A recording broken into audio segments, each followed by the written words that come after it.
Hello viewers, in this tutorial I'll show you how to add email or Gmail in Facebook. So first of all, open your Facebook account.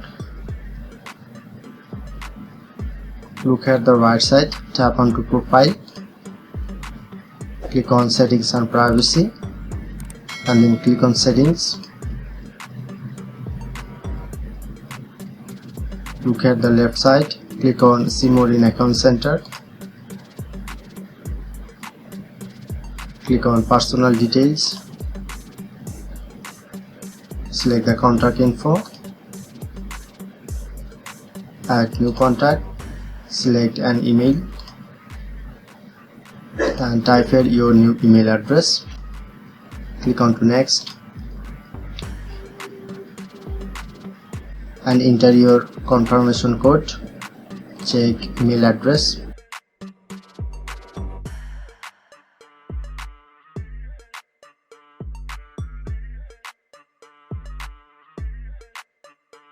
Click on to next. Okay, now done. Now successfully add email or Gmail in Facebook.